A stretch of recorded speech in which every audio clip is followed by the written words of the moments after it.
The thing is that since Dwyane and I were close, I was able to get into a lot of intimate situations. And so I'm called a fly on the wall a lot to a lot of people, where I could just, I say this where it takes a night to kind of be in the room and not try to take up space and not trying to disturb the environment.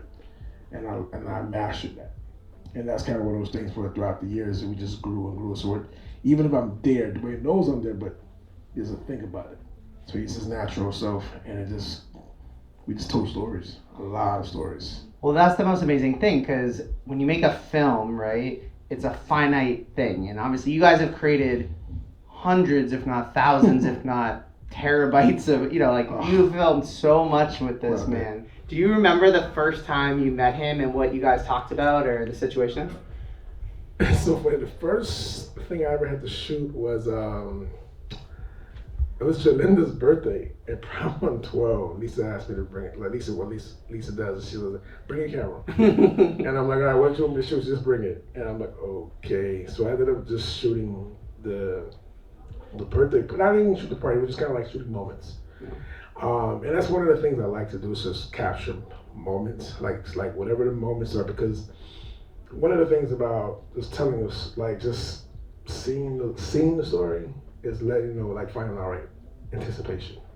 And I was anticipating, so I just caught moments of the party and they loved the photos. And I remember when I first started working with Dwyane, I'm like, this is the story, this is how we're gonna do it. I'm gonna shoot you.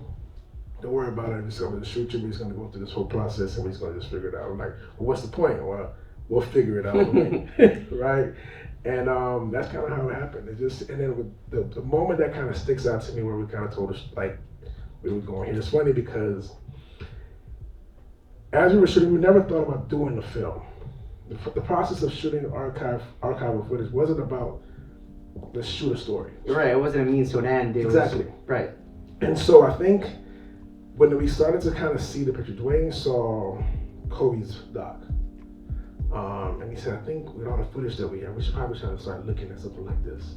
I don't know if everyone saw this, but he did up where it's like, we call it the, when he announced The Last Dance, or I'm doing The Last Dance. And we sat there and we said, listen, this is gonna be the moment that we kind of piggyback off of and start capturing everything for a story.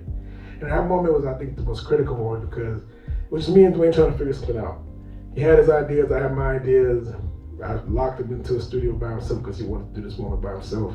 I had to light it, I had to make sure it was right. I said, listen, D, you're about to announce if you're coming back to the Heat or not for your last season. What's the story? My wife was asking me, what is he gonna say? He didn't tell anyone, by the way. We had to set the camera, we had to light it. I said, D, stay in this area, do not And you had to leave the room? I had to leave the studio. And there was a studio in Opelika in Florida where it was like, just not the most ideal place.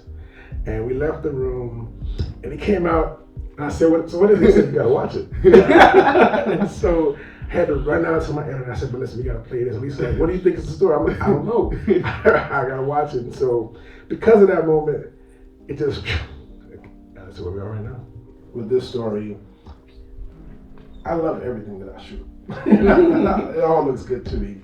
But at the end of the day, we're still trying to tell a story. And one of the things that we ended up doing was, I forget another filmmaker that I met, but he said, you're trying to get, so you know your beginning, you know your end. Tell a story to get to that point without having to veer off the line. And if it's time to take you off the line, you can let it go. And then just get yourself to the next point, to the next point, to the next point. And I took that, and even now how I shoot, I capture everything. That's just my style. But I try to make sure that when we're telling the story, no wasted moments.